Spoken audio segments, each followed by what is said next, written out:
If we're enthused as God, to be filled with God, if we have enthusiasm for life, then we'll be filled with God. So today our question would be, do you believe in God? Oh.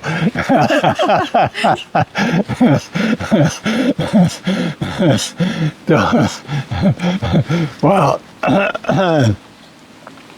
I got an easy answer to that. I don't believe in anything. It's better to either know something to be true, and if you don't know it, why believe it?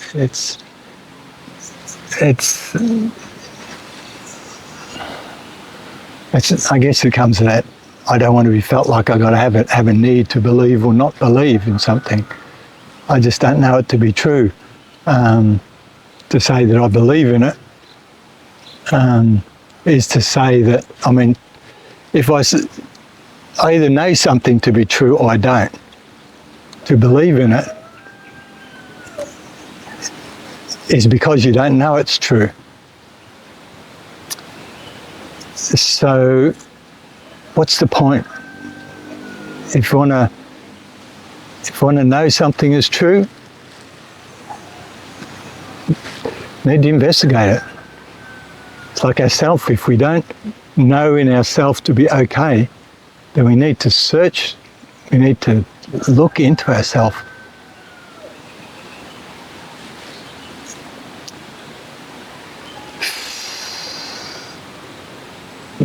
Believing is, like, I'm lost for words for it. I kind of just don't even want to deal with people. I've been asked that question innumerable times, obviously, and people ask me, said, do I believe in it? I just look at them and say, I don't believe in anything. I either know something to be true or not true. So I guess the next question that comes up was, do you know God to be true? So I guess God to be true.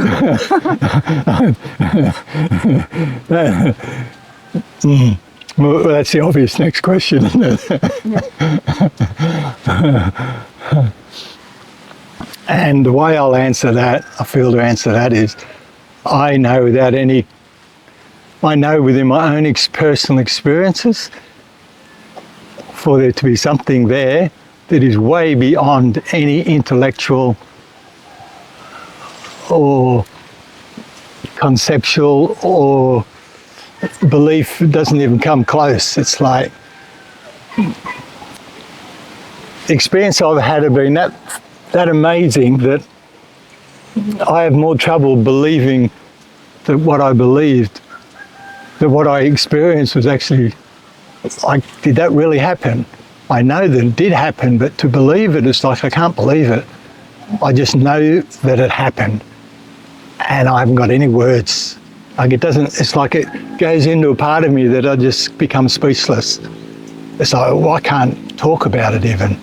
And I'm apprehensive about talking about it, because if I talked to myself about it before I'd had the experience, I wouldn't have believed what I was talking about.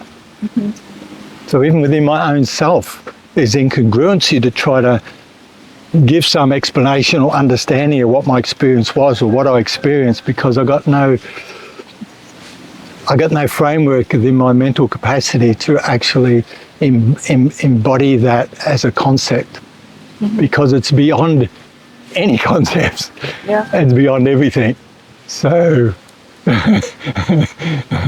it's something that I'd like to, and I've been feeling drawn to actually write about, mm-hmm. some of the experience that I've actually had for my own sanity. Well, sanity, yeah, for my own consolidation of, like, mm-hmm. putting words to paper and go, yeah, because I mean that's what, 40 years ago. I'm over 70 now. That was 40 years ago. Mm-hmm. And yet since that experience, time has become very, like we were just talking today, it's like 40 years is like, it's not that long ago to me, because it's like time has become, there's no time, everything's the same, it's just all happening. Yeah. It's all happening at the same time, And that's why we have experiences that keep repeating. And if we look at these experiences, I've found, if I look into experiences and I allow myself to go right into them, I realise that what do I call it? That state of being, or that feeling, or that experience is something that I've lived with virtually all my life. And all it is doing is expanding, opening up, and being able to see. Well, I'm reminded of this thing when people have a death experience and that, or you come close to it, which I've had a few, and the life goes, but it goes really slowly past and you see your whole life. And I've had those experiences happen quite a few times actually, and not even in frightening near-death experiences, physical near-death experiences, just in sitting sometimes I've had those experiences where everything slows down and all of a sudden it's like it all opens up and I can look at an experience and I can walk around the experience that I had, doesn't matter, 30 years ago, 10 years ago, well, most of them were a lot earlier when these were happening. And I could look at them and look at it from this perspective, or I could turn around and come over and look at it from this perspective or this perspective. I could look at it from so many different perspectives that I almost get to a point where why do I even hold that one perspective on the experience? Why am I choosing that attitude towards this experience when I can actually look at it from this way and look at it this way and look at it this way? And that is mind-blowing. So expanding it just opens it up to go, well, what's this time thing? So to come back to time again, it's like, that happened then, but it was always happening. Now I look at it and I've just been somehow unwrapping it more and more and more and more and more, becoming more at peace with that uncomfortability that I felt about experiences that I tend to have kept experiencing and having again. This is happening again. I'm being treated like this. Why is this happening to me? And I know everyone can relate to that because having share with many, many, many people, I know this is part of the whole thing that goes on. People get repeat, things happen again and again and again. So, yeah. So great, Ken. So now I know you don't believe in God. It's a paradox. I love it. Like I love it. You know it? I love it, yeah. What I know, experienced it? What I know, and I encourage people to find. And if you are, let me put it in a simple answer. If you want to know, ask. Yeah. There's only one requirement. You have to do it with a whole heart. You have to really be at a point. I'm reminded of an Indian teacher once, and he said, when you want to know, this is a parable, it's told, it's a story, people may have heard it. You'll meet God and hear God when you want him more than you want your next breath. The next what? Breath. And he was holding a disciple under the water. The disciple said he wanted to meet God. So he held his head underwater and he was just about ready to pass out and die, and he lifted it up again. He says, how did you see God? Because that's how much you have to want God more than you want your next breath. Yeah? And I was at a really angry point and I demanded. I used language and I was screaming, I was crying, I was like so enraged and so thin. All of a sudden I demanded to know, and I demanded to have a meeting. And all I did was start laughing. I just started laughing and laughing and laughing. I went, oh, fuck. It's that. That's always been there. That sounds very interesting, Ken, your description of God. Because it sounds like it's not something you can just summarize with anything. It sounds like you are talking about it, but it's still not it. Mhm. It sounds like it's something very abstract. And I remember once you said, what you think is God when you talk about it, then it is not God. But still, I still want to ask you, what is God in your experience?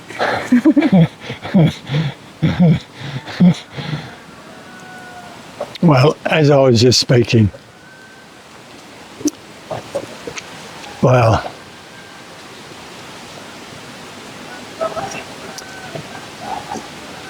there's a good saying that comes to my mind. Godly people don't know God. They live God. Mm-hmm. Because there is no, well, if I start trying to explain that, it's godly people don't know God, they live God. Okay. And I was also going to say, just before you asked that question, that since this experience has happened to me, people feel something different from me. Not only do I see it in them, but I feel it when people look at me now. I feel different because it's like looking into someone else's eyes, and what that does to me now to what it used to do to me is different. So I could say that is God because it's that recognition now that I've experienced inside of myself, and when I'm with someone else and I look at something, there's something present. There's something more. When two or more gather in my name, I am. People would have heard that before. And to come together with somebody else and be with somebody else, especially if somebody's actually, for whatever reason, feels drawn to me to come and talk to me, which, you know, a lot of people tend to do. What is that? What is that that attracts people? Eh? And I just look and I go, hello. Because what I feel inside me is that which comes to life. So, how would I describe it? Being purposeful in life. If we're purposeful in life, we will have a sense, it's like enthused. If we're enthused as God, to be filled with God. If we have enthusiasm for life, then we'll be filled with God. You want me to describe what that is? That's the enthusiasm. That's my way of saying, giving it some sort of a concept or some sort of name that other people can relate to. What's the point in telling some story and all this stuff? I like to simplify things so that anybody can make sense to anybody in the human experience. I mean, a great ways I've heard said that if you want to teach somebody anything, teach them, or anyway, teach them from your own experience. Mm-hmm. So this is my experience. Mm-hmm. And how do I feel that sense of God, or that sense of something beyond anything here that we can describe? Because what's doing the describing? It's like the eye can't see itself, like the knife can't cut itself. All these sayings, it's like you can't describe something that's doing the describing. Mm-hmm.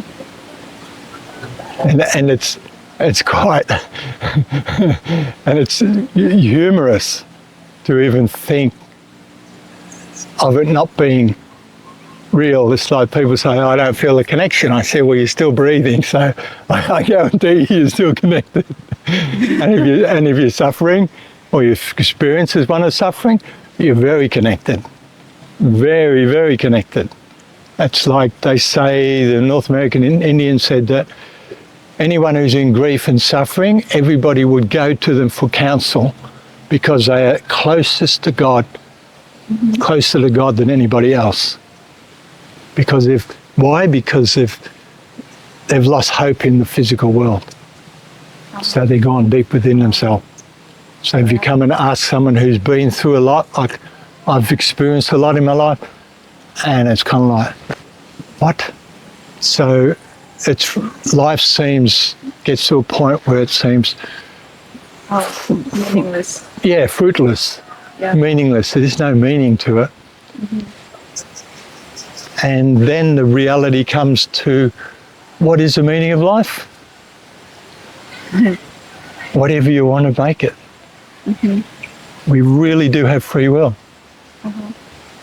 to give meaning to our own life, to be enthusiastic, to be enthused, to be fulfilling our purpose. It's not our purpose that's been given to us, it's a purpose, it's something that we love to do. We were talking about this today. When we were younger, what was it that really, well, one day I'd really love to be able to do that. Yeah? Because as a state of mindlessness, because we're just enthralled in what it is that we're doing, it becomes timeless. But because of, as we were discussing, you got to make money, you got to do this, you got to do that. Well, as I say to people, when it gets to a point where you've suffered enough, in the end you don't care. So the more money that we get, it's like drinking salt water. The more salt water you drink, the more you're thirsty, you need to drink more, and money's the same. So salt water is the wrong thing to drink from the start. So money is not going to fulfill or touch that spot inside that's going to make you feel that you're living a purposeful life.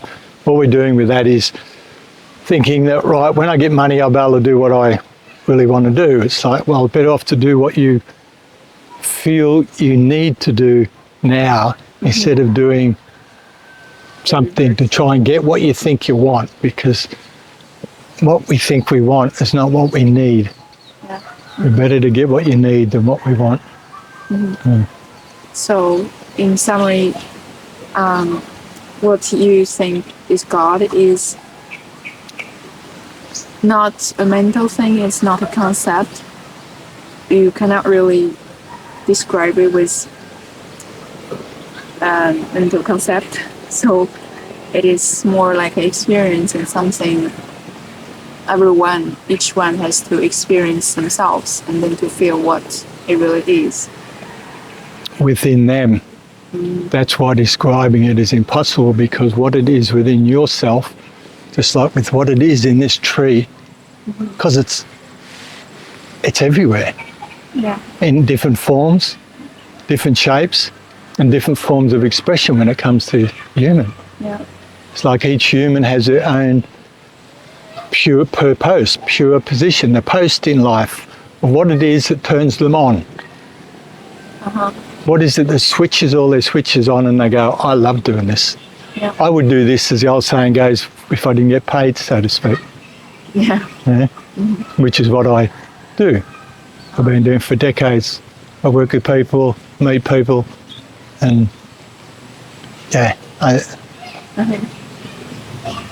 so then comes another question. There are people like believing in God, and some people do propaganda for God, for their beliefs. What do you think about that?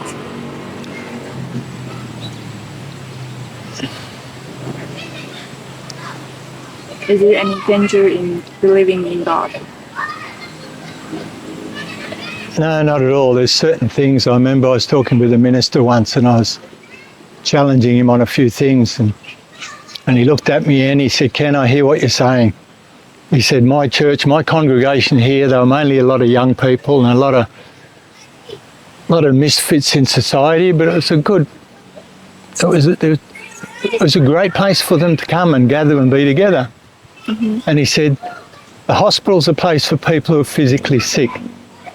My church is a place for people who are spiritually sick. It doesn't mean that we're spiritually aware, but the spirit is sick and they need to be in congregation together. They need to be gathering together of like mind, like heart, like experience, so they don't feel alone. And I went, wow, that's a really honest thing for him to say. So whatever, nothing's wrong. Nothing can be wrong because God is always present. So whatever it is that someone's drawn to do, whether it's every Sunday going along to church and during the week they're contemplating, we better get together in that space when everyone's together and everyone's focused on the same thing. And there's a unity in that. There's a sense of connection, but we all believe the same thing. Yeah? And those experiences come and go in those experiences, just as they do in all sorts of walks of life. We have meetings of connections with what's true in this whole, wow, some people like to jump off mountains, and they feel the spirits of God because why? They become so alive that their mind turns off and they're just, wow. Just the awe of forgetting everything and becoming mindless. So, no, there's nothing wrong with believing in anything. I don't want to just believe something to be true because people are going to want to argue with you. So I don't have an opinion. Like some of the discussions I've had with people. I said, look, I don't have an opinion. You got to have an opinion. I said, well, you have an opinion that I have an opinion, but I don't have one. I either know something's true or I don't. And if I know it, why would I want to argue it with somebody? Yeah. If I already know it. The only reason I'm going to argue something is if I want to prove to someone that what I believe is true. If someone just can't look at me and see that, if they don't understand our silence, they'll never understand our words. Yeah. Good. Do you have anything else on this to explain?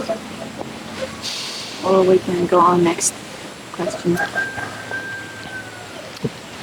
No. Okay. Great. We're going to finish this video and see you in the next one.